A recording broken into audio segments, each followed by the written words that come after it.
You guys like walk-offs, third and already in this young season? It's definitely a sign of a good team. Yeah. When you can come from behind late.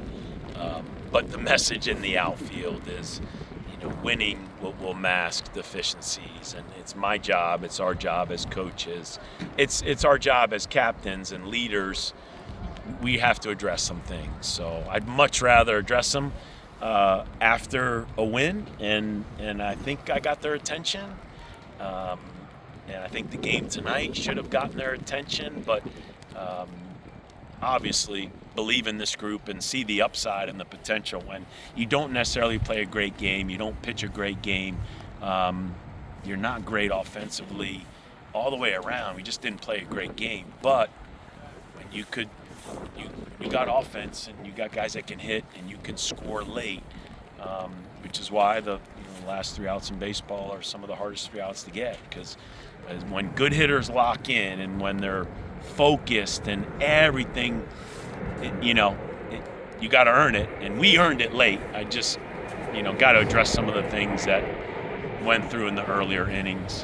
When you have a guy like Hartman who's had a couple tough starts now, what's your approach with him as you move forward? I love Colton, man. I think he's got so much talent. I mean, Cade McClure is on that All-American wall from what he did on Tuesdays. And,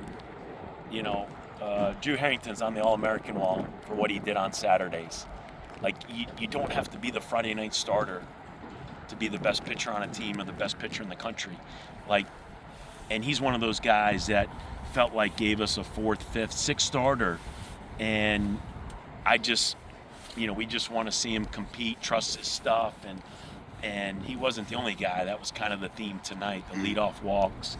I'm not a fan of walking the 9-hole hitter. Nobody in baseball likes leadoff walks.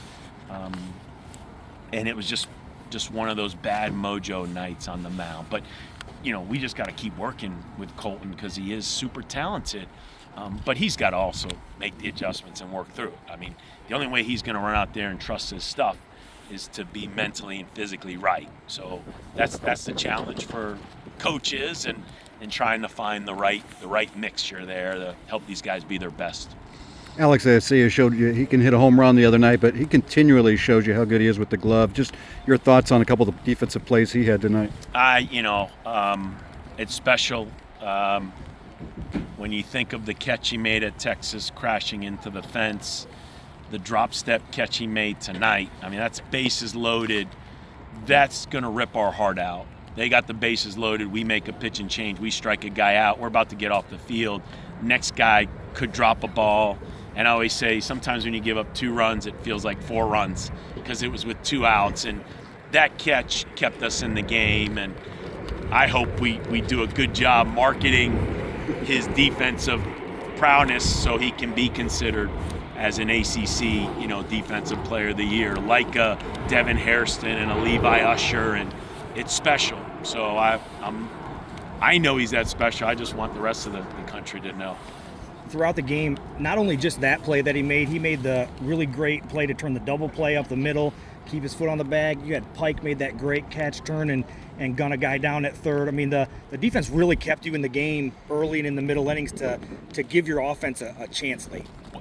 We're very good defensively. A lot of our errors, I'm not blaming the pitchers because I think we have good fielding pitchers and we take so much pride in our PFP, but a lot of our errors are kind of silly, bunt plays or pickoffs, and those are things we just have to address. We have skill, but no, you said we play good defense.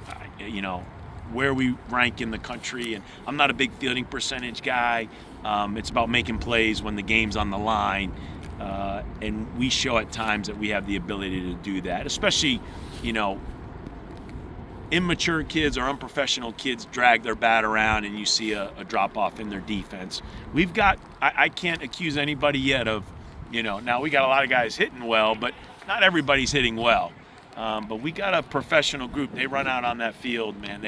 They're ready to make plays, and that is a sign of a good team. It's not just it's not all the guys on the mound. It's a collection of pitching and defense, and it goes hand in hand. And you talking about hitting, you found a good one in Jake Monroe. I mean, Yeah, consistent throughout the season, and now obviously clutch as well. Yeah, I mean, it's fundamentally there's things he just does so well that I hope other hitters gravitate to, young hitters learn. If you watch his BP, it's just very professional. He's not a what I call a feel-good hitter. He's not taking a feel-good BP. He's not just trying to yank balls. He's got an approach, and he understands what he's trying to do, and it's fun to see his work translate to the game. Yeah, it's I mean, and I think we've got obviously several really, really good hitters in our lineup. So he also knows he doesn't have to do it by himself. Later in the game, seemed like especially in the 9th and in the 10th inning, it seemed like the approach changed at the plate a little bit. Guys were taking a few more pitches and working. Had you said anything to the guys? Because there was a lot of quick outs kind of in the middle innings there. Yeah, I really deserve no credit for the late offense. Maybe give it to Coach Snyder and Coach Rabel. We're pretty aggressive. We let guys swing freely. I mean, there's times we need to take, and we talk about taking, and we'll ask them to take. But we definitely let them get their swing off. So, you know, we hit those solo home runs there. I mean, we're just letting guys. Matt Klein hits the first ball out. I think Jake might hit the second pitch or third pitch out. You know, at the end of the day, you got to trust these guys, and when you have good hitters, as I've learned, man, just step back and just let them do their thing. I'm not taking a pass on coaching. I'm just, you know, making sure these guys know we trust them. And yes, when we do take and we do some things, it's just because we're trying to help you. We're never trying to put a hitter in the hole. We're just seeing how the flow of the game's going. And it is frustrating. I mean, you know, Lucas Moore's going to swing at the first pitch of an inning and make it out.